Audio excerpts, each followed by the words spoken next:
Welcome, everybody. Those of you who are new to the podcast, we are the Take Two podcast. We are your Frame brothers. I am Jameson Frame, accompanied by my brother Reed Frame. We are here every Tuesday giving you NFL content, football content, all things football. We love it. We're here for it every week. We have a blast doing it. So, welcome in.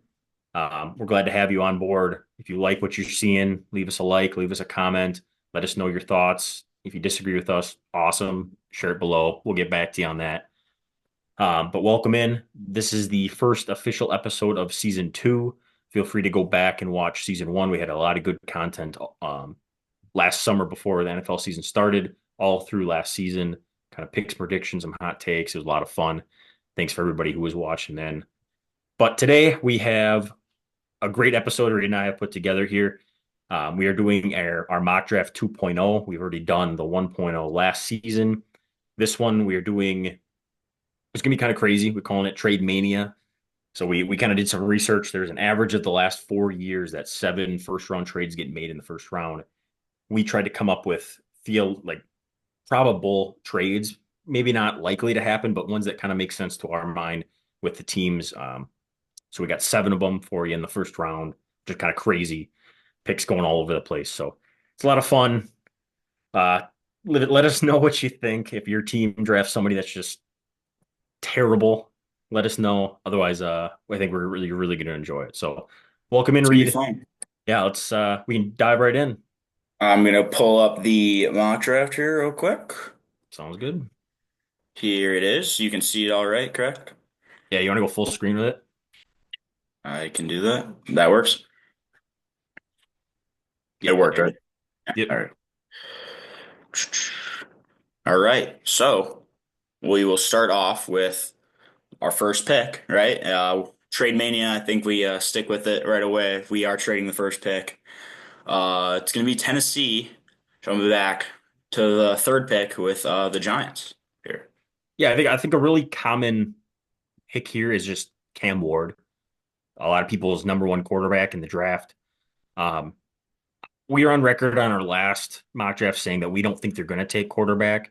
So in this kind of scenario, we have the Giants jumping up to get their guy, and the Titans kind of jumping back, getting a bunch of picks, and also, you know, not having to use the first overall pick on a player non-quarterback. So they're trading with the Giants. The Giants are jumping up from 3, and we had the Giants taking Shedeur Sanders. Like that's probably going to come to a shock to a lot of people. The Giants had some preliminary meetings with Shedeur Sanders and kind of liked what they saw. Um, it's it could be surprising, but there's a lot of people out there who like Shedeur better than Cam Ward, just a little more polished. He's not the big play guy, but he's also got probably the safer floor, I would say. For sure. I think as the two prospects, so we know these are the two best prospects. You got Cam Ward and you got Shedeur Sanders. Those are your two best QBs in this draft class. As we have discussed, this is a pretty weak draft class for QBs. Yep. I believe Shedeur Sanders is the most accurate. He's your most pocket passer. He can throw a good ball. He's the best pure QB on this board. Right. Cam Ward, I feel like, has the highest ceiling For sure. out of these two guys. I think Shedeur Sanders is going to be better right away. I think Cam Ward has potential to be better later on. And Giants right now, that coaching staff, they're kind of in a hey, we gotta keep our jobs here. So they're Yep. going to take Shedeur Absolutely. Sanders where they want to keep their jobs and win now. Absolutely. Couldn't agree more. So that was kind of the reasoning behind that pick. If we want to move on to the second one, we have the Browns sticking.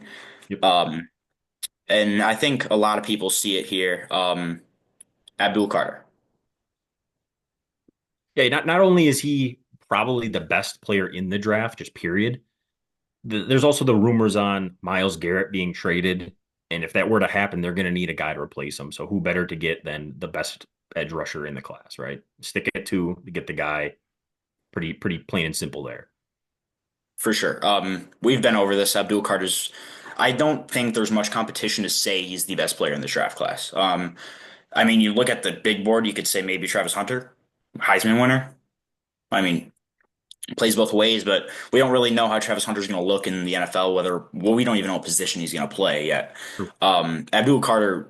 was a game wrecker in college. You had to double team him. You had to do something to stop him, and I really think it will be able to translate to the NFL, and I think that it will make him unstoppable. Absolutely. Couldn't agree more. He's my favorite player in the draft. Easy picks for the Browns here. So we got the Titans on the clock now. They traded down with the Giants. The Titans GM is on record saying that they are not going to pass up on a generational talent. Now, there's a lot of people who think that that might be the guy that we have them selecting, which is Travis Hunter. They I are think a, the screen is frozen. your screen, the database? Yeah, Oh, no. yeah, this is not working. Just hit refresh on it. We might Good have to point. redo the first couple picks. Oh, it worked. We're good. You back? Everything is okay. Perfect. Just as we planned it. So we have the Titans taking Travis Hunter. Um, their GM might have been hinting to that, a guy that can play both ways. The Titans are just bad. They need the best available player, and if Travis Hunter is the first or second, that would be him then next on their board. So not a lot to think about here. Probably surprising to a lot of people who think the Titans are going to take a quarterback.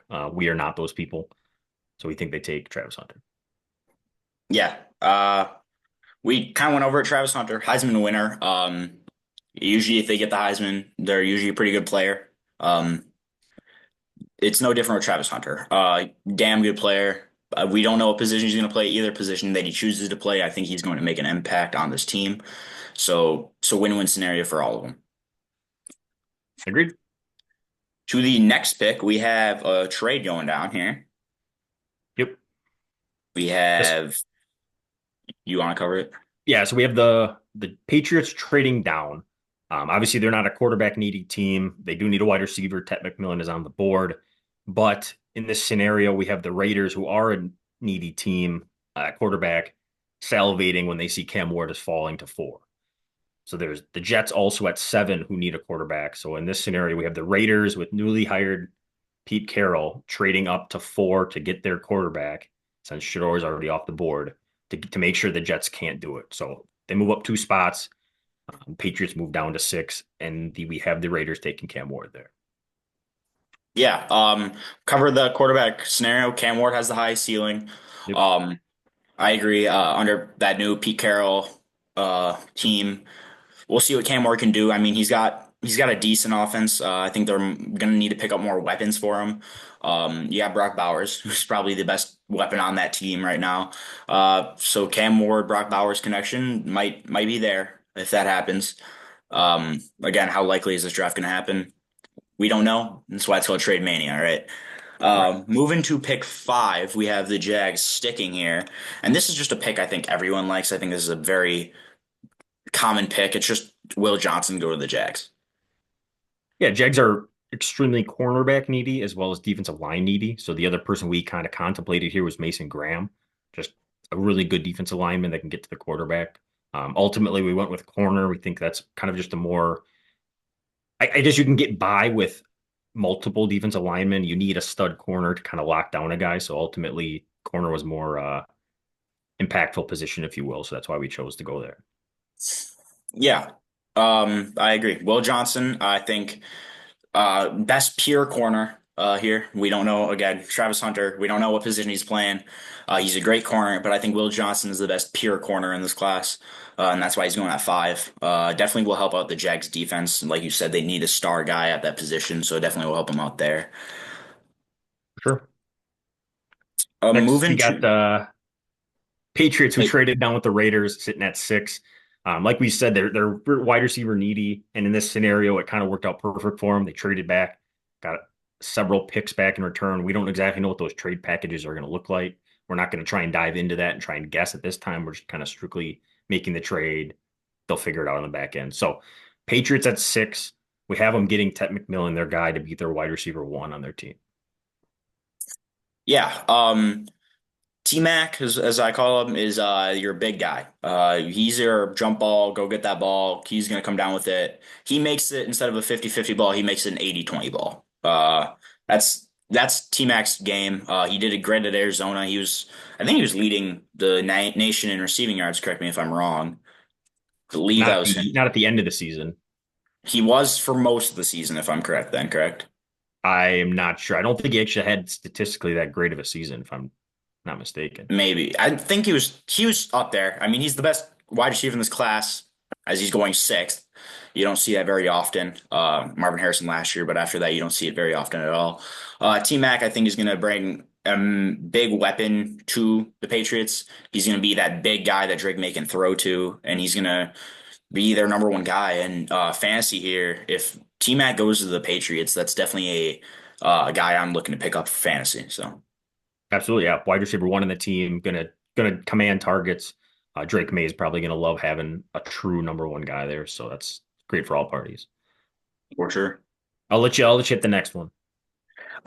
This next one we have the Jets. I kind of gave it away by switching to positions, but this is a guy that me and Jameson are extremely high on. He didn't have the best year this year. That is because if you go watch the tapes, he was getting double teamed a lot. Last year he was had an amazing year. That is James Pierce Jr. If you don't know who I'm talking about, this guy's a monster. This guy's a beast. As soon as the combine rolls around, he's going to test like a freak. Yep. He is a freak of nature. I truly think he's a top three edge rusher in this class, and the only reason he's not ranked there on the websites we're seeing right now, like we have two edges in front of him, is because of the season he put up. He didn't have a great season, and that's because he was getting double teamed like almost every game because he was the best person on that Tennessee line. Um, James Pierce Jr., me and you are both super high on this guy. Love him, and I think he is a great fit for the Jets, and he adds a lot of value to them. Yeah, I got nothing else to add there. You hit everything on the head. We're extremely high on him. Think he's a great player. Going to test out like a freak. I think it just makes sense. It's also replacing that Hassan Reddick type player in the Jets pass rush, which they desperately needed last year. So I think it's just kind of a good fit for the Jets that not a lot of people are thinking about right now. For sure. At 8, we have the Carolina Panthers sticking here and taking Jalen Walker, who's kind of a hybrid stand-up in interior linebacker as well as he can rush the passer as an edge rusher as well. He's kind of a dual threat in that regard. I think it's kind of the perfect package for the Panthers. They don't have great linebacker help, so he can play that position. But at times, they also need extreme help in the pass rush. So it's kind of a win-win for the Panthers that they can kind of use him in any way they see fit. So he's Yeah, it. Jalen Walker reminds me of a better Isaiah Simmons out of college. If you remember Isaiah Simmons coming out of college, he was a very diverse guy. He Yep. was tall. He could go play on the edge. He could play middle linebacker. Some people even stuck him as strong safety. He Right. was like a Swiss Army knife on defense. We saw how that didn't really work out well for him. I am a huge, humongous Isaiah Simmons fan, especially in Madden. That dude is quick, great user if you need Madden tips. Um, but Jalen Walker does give me that sort of feel. I just think he's a lot better. He's a better pass rusher than Isaiah Simmons was, but he's not as good as in coverage. He's more of a front seven player rather Right. than a defensive back. I'm a big fan of Jalen Walker. I just like his absolute like flexibility, and I think that's what will draw the Panthers to him. Is just he's not a one position player. You can put him anywhere, and he fits your scheme. Yeah, for sure. Moving to nine. We thought that this was kind of an easy one for us. Will Campbell, we're going here. It's the Saints. They need help almost everywhere. Right? I mean, they need a lot of help on that line. There's a lot of stuff wrong with the Saints. We've gone over that. We will keep going over it as we like to do. But Will Campbell is still there on the board at nine, and I think it's an easy, hey, that's one of the best linemen in this class. We have to take him with our issues, and easy pick there for the Saints.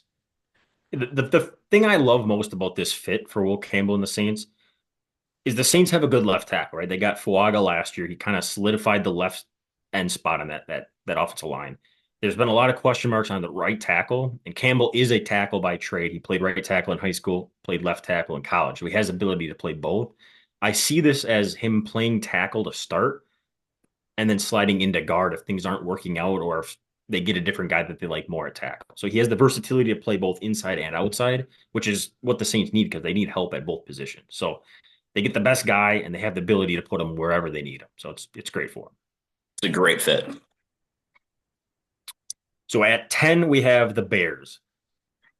And what we did in this situation is we have a trade. We have the Bears moving back. They could definitely stick here and pick, but with the Bears kind of needing offensive line and an offensive minded coach, we have them kind of trading back instead of sticking here. And we just have the Cowboys trading up 2 spots and we have them taking Mason Graham. This is just great value that Mason Graham has fallen this far at this point, and we just see the Cowboys not being able to pass that up, trading up a couple of spots, not giving up a whole lot to do so, and getting one of the best defensive linemen in this draft class to help the Cowboys. So I know Genty's a great pick that everybody loves for the Cowboys. There's plenty of running back depth in this draft. They can get another guy in the second round, even the third round if they need to. You don't have to get that top guy when you can get the top, interior defensive lineman in the draft class. So just better Yeah, value at a different position. me and you have gone over that. Hey, there's so many good running backs in this class. They're all going to hurt each other, and you can see it in this mock draft as we're going to keep going. I'm going to spoil it here. Ashton Genty does fall pretty far down this board. You're going to see it here pretty quick. The amount of running backs you have in this class is going to hurt each other. They are losing value because of supply and demand. There's a lot of supply here. So running backs losing value. Dallas, hey, we can go pick up a guy that's going to be great for us in the third round, and we can go get a defensive lineman that's a rare talent. Mason Graham is rare. This guy's quick for his size. He's a great run stuffer. He's an amazing pass rusher. A lot of people don't know that. And I mean, that's honestly one of his keen things is his pass rush. He's a great player on that D line. There's some questions around Micah Parsons. There's a lot of questions around the Dallas team, if we're being here honest here. I think he gives that little reassurance. He's a little bit of a security for them. Hey, we got a rookie stud coming in, and we got him at 10. We didn't have to give up that much for him, and I think it's a great pick for Dallas. Yeah, it helps them cap situation wise. If they have to get rid of Micah Parsons, wow, I can't speak. That'll help with the pass rush too. So they're not totally oblivious there. So pretty good pick. The Niners at 11, I think would have loved Mason Graham just fall in their lap. That would have been great for him. So that's the reason we kind of had the Cowboys jumping ahead of them to kind of get him. But we could also see the Bears taking him at 10 and not trading down as well. That's Anyone a that's possibility. there at 10 is going to Right. take it. Mason Graham falling that far is like, hey, that's the best player available. I don't even care if I need him. That guy's a stud. Exactly. Yeah. Moving on to 11 here, we have the 49ers. They're sticking with it. They do need a tackle. Trent Williams is coming to the end of his career. Great tackle there. We have him taking Kelvin Banks. Me and you have touched on Kelvin Banks. He is purely the best tackle in this class, I believe. He's big, he's strong, he has experience playing at Texas, playing against top competition. Think he's the by far best tackle in this class, and he's going to end up in San Francisco, either starting on that right side or just sitting 1 year behind Trent Williams. We don't know what it looks like for him starting or playing, but we know he's going to be great. Yeah, it's pretty easy pick for the Niners. Trent Williams isn't going to play forever. You got to have a backup plan for him.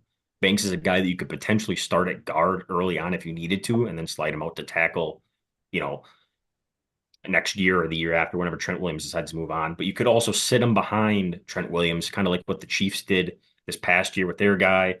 The Jets didn't start Olu Fashanu right away either. I mean, definitely the ability to sit him for a year, let him learn behind one of the best tackles of like all time. He's great.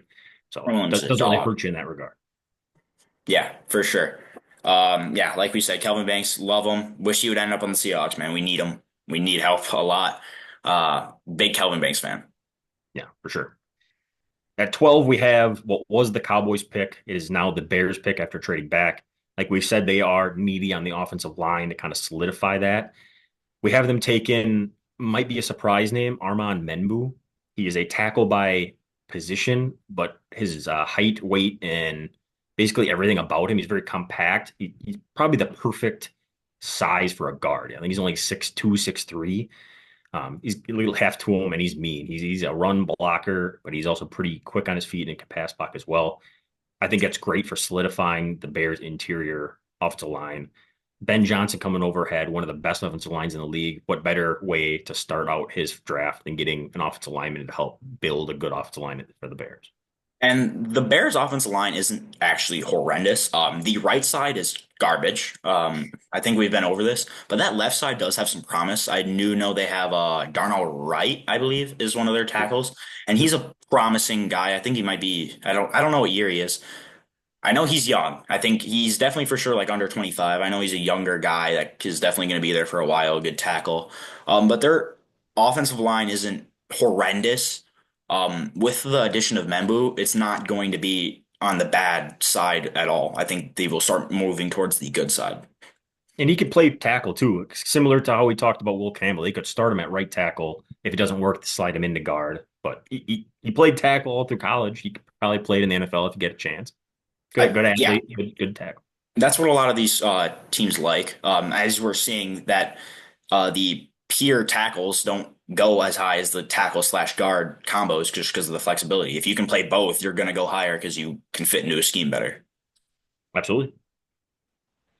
Move into 13, we have the Dolphins sticking, and this might be a surprise. This is a guy I am super high on. Malachi Starks. I think this guy's an athlete. This guy is purely athletic. Great safety, flies around the field, makes plays. I've touched on him before on how athletic this guy is. This is one of the guys, just like James Pierce Jr. As soon as he gets to the combine and shows that he's a freak of nature, he's going to shoot up draft boards. Yeah, it's a Javon Holland replacement, right? I don't think Yeah. the Dolphins are going to have enough money to keep Javon Holland. He's going to command a huge bag. So this is a way to replace him and get an incredibly good safety in the process too. So you're not really losing a whole lot of value there. Yeah, for sure. At 14, we have the Colts sticking. This is kind of a lazy pick. I feel like everybody and their brother has the Colts taking Tyler Warren here. Just the best tight end on the board. The only thing with Tyler Warren is he's a little older. I think he played or not played, but he was in college all 5 years. So he's on the older side of things versus like Loveland and the other tight ends are a little bit on the younger side. Regardless, great player. Colts need a tight end. We have them taking Tyler Warren here. Just Tyler Warren, he can create a scheme himself. He can be the scheme. Um, I don't mean to glaze Tyler Warren like that, but he can catch the ball. He can block.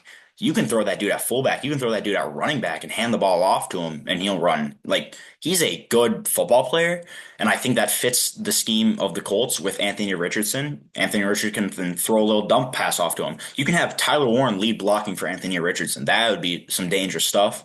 You'd have a read option with Tyler Warren, and there's so much stuff you could do with Tyler Warren. Honestly, he reminds me of a Taysom Hill, just a little Yep. bit more of a tight end. I was going to He's say a little that. bit bigger Taysom Hill to me. Just more of a blocker, but Tyler Warren just adds a lot to an offense. No, I definitely agree. Tyler Warren and you said his name, Taysom Hill. I mean, that's a great comp. I feel like he was used that way at Penn State, so it's kind of an easy transition there. So Yeah, for sure. We have the Falcons here. The Falcons are really needy for pass rush. Um, and I think they go and take one of the best edge rushers on the board. I mean, there's some opinions here on other people on the board still. But Mikael Williams, he's out of the better school in Georgia. They face the best competition. He's proven himself as a good pass rusher, good run stopper too. He's just great player, and taking him at 15 is great value. yeah, we look to trade down here. This is one of the teams we talked about potentially trading down. They only have 4 draft picks in the draft because of the whole Kirk Cousins tampering thing. They lost a pick, I believe. So with it being a deep edge class, we thought about trading down to accumulate more picks in the draft. We just couldn't find a good trade partner on who would be willing to come up to this pick with the players that were on the board. Um, so we had them taking an edge. They need an edge really badly. So kind of is what it is. That's how it fell. He's a great player too. So don't get me wrong there. But as far as the Falcons were concerned, I'm sure they'd love to trade back at this point. Yeah, for sure. At 16, we have the Cardinals. We have them taking Kenneth Grant. He's an absolute mammoth of a man on the inside. He is a true. It Did I froze freeze up on again? me again. Froze up on me again. He Yeah. is a true nose tackle kind of guy, and the Cardinals run a 3-4, and they're desperately needy of that nose tackle position. So Kenneth Grant is the perfect fit for the Cardinals here. He just kind of falls to them. They stick here and take him. Yeah. You covered it all. These Michigan defensive linemen are dogs. That's really all I have to add on. You got 2 first round picks on the same defensive line. That's pretty impressive. Kenneth Grant, again, another great defensive lineman. Yeah, yeah. Yeah, not much there. Yeah, moving to 17, kind of ironic, but we have back-to-back def interior defensive linemen going. We got Walter Nolan going to the Bengals. This is another big guy, gap filler. I'm a big fan of Walter Nolan. He's good. He's a Um, good athlete. Really good athlete. Well, again, this is kind of a weird area where it's like, hey, season's over. We know the draft order, but we're kind of waiting on that combine to see, hey, who's the athletes, who's just a good player. We're kind of in that in between. We're waiting for combine results, of course, but yeah, we're gonna see him test well at the combine, of course, and he's gonna shoot up boards, like we've been saying. These athletes are just not proven yet, and they're gonna shoot up boards. Yeah, there is the chance that Trey Hendrickson doesn't get re-signed because of the Bengals contracts of they have to sign Jamar Chase. They want to sign T. Higgins. I think there's one other guy that I can't think of offhand that they want to re-sign. Regardless, they have some big contracts coming up. I don't know if they'll be able to afford Trey Hendrickson. Getting Walter Nolan, it gives you some interior pass rush that helps with if you were to lose him. So another reason what kind of we went there. At 18, we have the Seahawks. We have a kind of surprise trade, if you will. The Seahawks always trade down in drafts if they can to accumulate more picks. It's kind of just their motto. We have the Lions making a splash trade coming up from 28. Um, the Lions were decimated by injuries last year, and we have them coming up to get one of my favorite pass rushers in this draft and take a swing on Mike Green, who absolutely lit it up at the Senior Bowl. He's kind of an underrated guy. I talked about him in our last mock draft. Um, it just sounds like a Dan Campbell kind of thing to come up and get a guy that's people are like, well, that's a reach, like they did with Jack Campbell and with Jahmyr Gibbs, right? At that time, everybody was like, what are these guys doing? Two picks that turned out to be great for him to help him make long pushes in the playoffs. I think a similar type thing, a guy you can put across from Aiden Hutchinson, and he's an absolute game wrecker as well. So big swing. He just feels like a Mike Dan Campbell kind of guy. That's kind of why we went for it. Moving to Tampa Bay, we have another trade going down here. We have the Bucks moving to the Steelers. Yeah, the Steelers coming up from 21 up to 19. Um, the theory here is with Ashton Genty still on the board, the Broncos were the next kind of logical landing spot for Genty, another running back needy team. He's Ashton Genty is just Mike Tomlin's type of running back, right? A guy that can run you over, a guy that's versatile. He's fast, he's strong, he's big. So we have the Steelers jumping ahead of the Broncos to get that guy. They're a running back needy team. It's kind of a cool fit in Pittsburgh. I could see it working out for them. That was just kind of the thought process there. Yeah. As I said, Ashton Genty was going to fall. I kind of tried to make it seem like he was going to fall out of the first round. He didn't fall out of the first round. We do think Ashton Genty's going to go in the first round. I again, supply and demand. It's going to hurt him.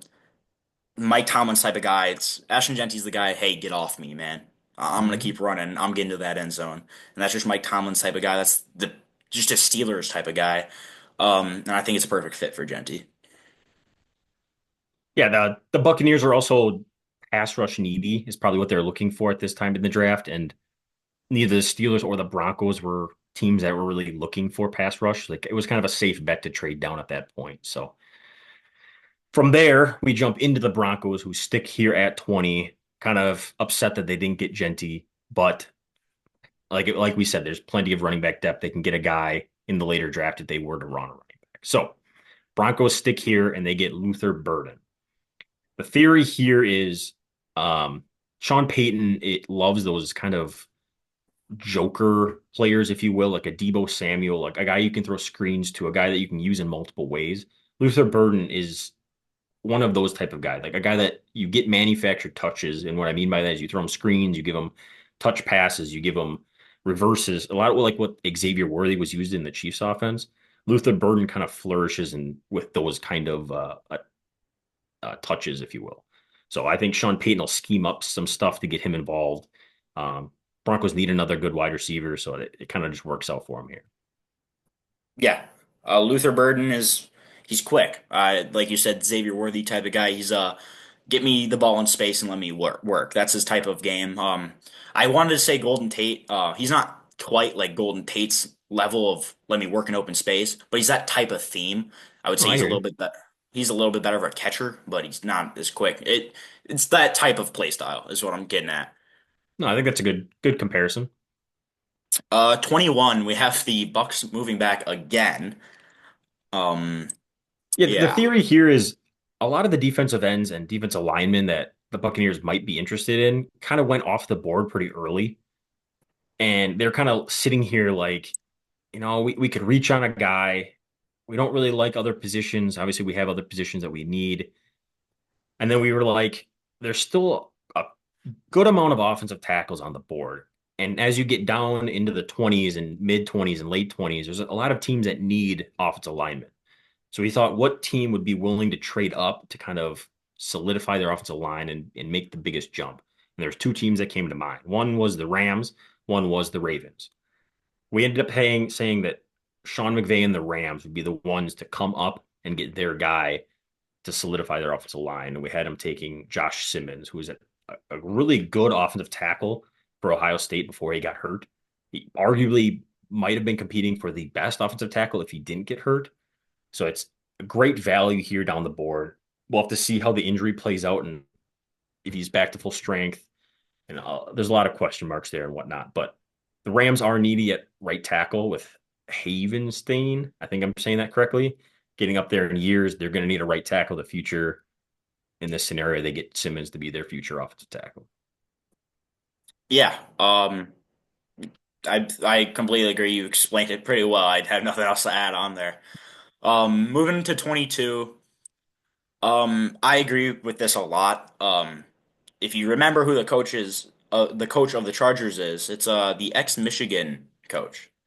And what else would he do except take one of his guys in Colston Loveland to put him in at tight end? Yeah, it's just kind of a dream fit for both of them, right? To be reunited. And obviously, the Chargers need a pass catching tight end. They have Will Disley, who's a blocking tight end and kind of get by. Stone Smart kind of came out last year as a receiving type threat, but Loveland would be kind of a dream scenario for the Chargers to land here, I think. Yeah, I agree completely. Moving to 23, this is a corner I'm super high on. It is Siobhan Ravel.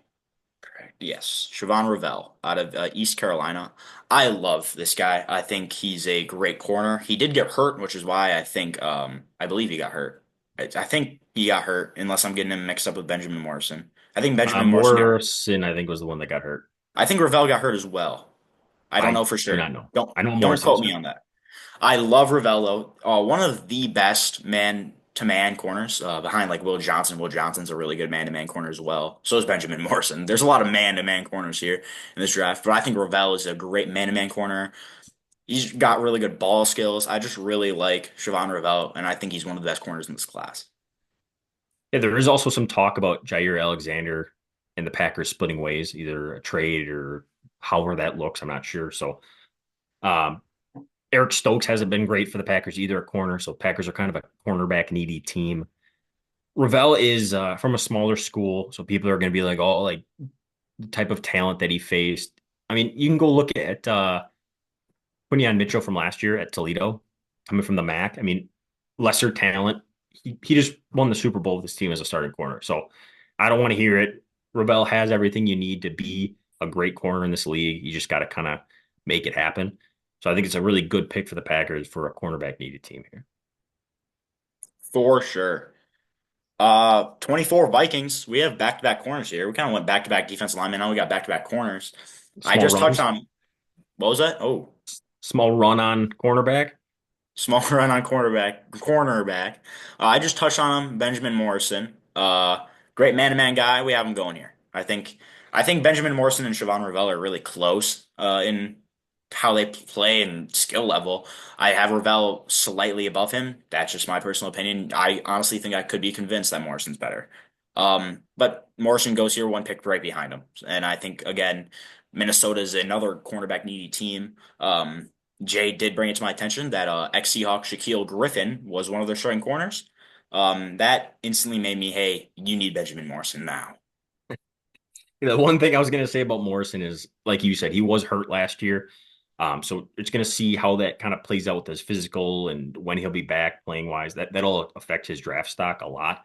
Good player when he's healthy. It's just a matter of if he's going to be back right away and if he'd be there. So assuming that he's back healthy, Vikings take him here at a much needed position in corner. The next pick, the Texans stick at 25. Surprise pick here, but we really like the fit. Um, Emeka Ibuka out of Ohio State. The Texans were decimated by wide receiver injury last year, and really Nico Collins is their only wide receiver on their roster right now. I think John Mechie is their number two after Stephon Diggs is going to leave in free agency. And Tank Dell is probably going to miss all of next season. So they need a slot type of receiver to take over that Tank Dell production, who was great for them when he was healthy. Emeka Ibuka is a great slot receiver. He was forced into the slot this last year, and probably for the better of his career. I think he actually did really well there. So Texans get their wide receiver two. Uh, going to help CJ Stroud. I know they needed offensive line help. Don't get me wrong. Texans fans are probably going to be pissed that we didn't take an offensive lineman for them. Just good value at the wide receiver position in a position they needed. Yeah, I agree. Mecca Ibuka, he's big. I think he's like 6 footish. He's a big receiver, so he could play X if you need him to. Like he can be an outside guy, but he is I don't want to say master, but he can cook in the slot. He reminds me a lot of JSN, his former teammate. They are, I don't want to say slot warriors, but that's kind of what they are. Um, they they will do you justice in the slot for your offense. They are an amazing weapon. And I think that'll be a great thing for CJ Stroud, another Ohio State Buckeye. I do believe they were on the same team. I don't think he threw many balls to Emeka Ibuka. I mean, practice, but in game, he didn't throw very many balls to him. But there's still got to be a little bit of chemistry there. Oh, for sure. I'm sure he's happy to have him, a familiar face in the room. So pretty easy there. At 26, we finally have the Buccaneers picking after trading down twice. Like we said, they pass rush was kind of on their mind. They wanted a guy. We have them taking Shamar Stewart, uh, good player out of Texas A&M. It's not the edge guy that I would have liked them to get, but he is on the faster end of the pass rush, so he can play some defensive end. He can also play edge, a little more versatile than one of the smaller tweener kind of guys, if you will, that are kind of strictly at the edge. So that gives him a little bit of versatility to play with, but at a much needed position. So works good for them trading back, accumulating quite a bit of picks, and still landing a pass rusher. Baltimore. They need some offensive line help. Like we said before, we were or Jesus, I can't talk. They were one of the teams we were thinking about trading up with the Bucks at 21 for Josh Simmons. They decided not to. We have them still going offensive line and taking Josh Connerly here. Yeah, the thought here is to replace Ronnie Stanley. We're not sure if he's going to get re-signed or not. In the case that they don't, they're going to need a left tackle of the future. Josh Connerly could be that guy for them. Good in pass protection, played at Oregon. So that's the thought process there. Not a whole lot to it. Seahawks going a little close, or not close to home, going close to the heart, I should say. Seahawks, we've touched on this. I've complained about it. Yeah, I think you've complained about it a little bit. Is that offensive line? That's where we need the most help. We decided to go Gray Zabel Yeah, for the a Zabel. standout at the Senior Bowl. He was one of the best offensive linemen there by several scouts and people talking about it. He played all five positions while he was there, so he has the ability to play tackle, which he played in college, also guard and center, which he played both at the Senior Bowl. So Seahawks need interior line help at center and guard. This gives him the flexibility to kind of put him wherever they need to. Not a well-known name. If you're not familiar, get familiar. He is a good player. He will most likely sneak into the first round with his Senior Bowl performance and most likely his combine performance as well. He is listed as an interior lineman here. I don't know Is he? why. Yeah, on the mock draft database, he is listed on interior lineman. And now, if you're looking, and my screen's frozen, so I can't scroll. It's okay. I'm okay. We may look a little stupid because if I go to inside interior lineman, Gray Zabel was under Tyler Booker. Gray Zabel can play tackle as well. So that's why we picked him because of his that flexibility. If we Yep. purely the Seahawks purely needed a guard, I do think Tyler Booker would be a better guard, just pure guard. But Grisabel has a great amount of flexibility, and he stood out at the Senior Bowl, and I think he's going to keep rising up draft boards with the interviews during the combine and just combine testing. I think he's going to keep moving up on draft boards. Couldn't agree more. With the next pick, we have our final trade in the first round. We have the Commanders here. We have the Commanders winning the Myles Garrett sweepstakes. They have a lot of cap room, which means they can extend them right after the trade. Dan Quinn is their head coach, a defensive minded coach. He had Micah Parsons in Dallas. I'm sure he'd love to get a dominant pass rusher like Myles Garrett. Just kind of makes the most sense to us on a landing spot. So we have Myles Garrett going to the Commanders. The Commanders give back the Browns the 29th pick, probably a lot more. We're not going to get into that trade just because we don't know what the package will look like and we don't want to spend too much time on that. We want to get through the draft. So, Man, it's not liking me very much. oh, I need to make it fair for some reason because they don't have a first. can you trade the second? I'm just throwing in a bunch of picks. Hang on. There we Beautiful. go. Love it. It's not letting me trade. Just exit out and have the Commanders Hey, take. so right here were the Commanders. That's the Browns. Everyone, say it with me. This is the Browns. Okay? Sorry that's not working. I hope that doesn't make you mad. I'm sorry if it does. Sorry it wasn't cooperating with me, but that is the Browns now. Commanders fans, you get Myles Garrett. This is not your pick. No, this is not your pick. With the Browns, this is a safety that I'm really big on. It's Nick. Now, I just said I was big on him. I don't know how to pronounce his last name. I'm sorry. It's Nick Eman. Sounds Eman. about right. It's something like that. It's close. This guy's big. Just a lot of weight, a lot of height. I like how he plays. He hits hard. He flies around, gets picks. Big fan of him. I think he would fit into the Browns scheme and just be a great playmaker for him. We thought about going running back here. Was another thing we decided. The Browns have an early pick in the second round, so they have the ability to go and get that guy there. So you could kind of flip flop Nick and whoever running back you want for the Browns to take based upon the guys on the rest of the board on who they're likely to take. You kind of stay ahead of them and draft them. So if you will, we went with Nick. You can take it in place of running back if you prefer that. If you like something else, you can yell at us. I'm sorry. Also, not the Commanders, remember. That is the Browns. At 30, we have the Bills. We have them taking my favorite wide receiver in this draft. And I do not say that lightly. We have him taking Matthew Golden, who I think is extremely underrated as a player. I think he has the long speed to be a deep threat guy, but he also has the ability to climb the ladder and run great routes. He kind of broke out this year as Texas's best wide receiver. Isaiah Bond, I think technically was the wide receiver one, but Matthew Golden outperformed him par none. Bills are wide receiver needy, of course. Josh Allen gets a great weapon here in Michael and Matthew Golden.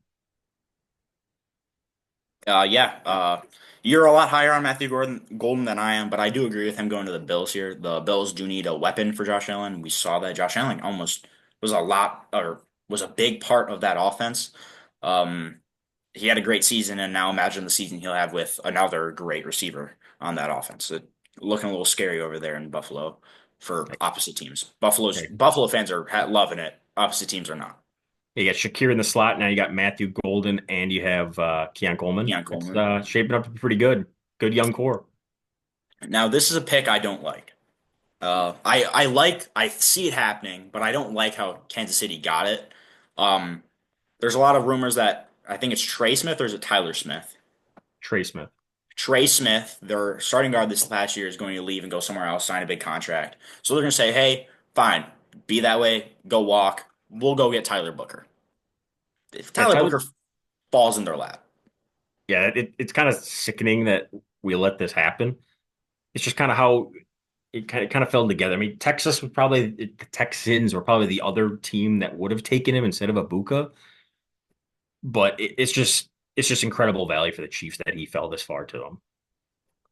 It just lays in their lap. They're like, hey, if you're letting him be on the board, we're just going to take him happily. I mean, we just replaced one of our best offensive linemen with another amazing offensive lineman. We're going to go win another Super Bowl. Hopefully not. Hopefully not.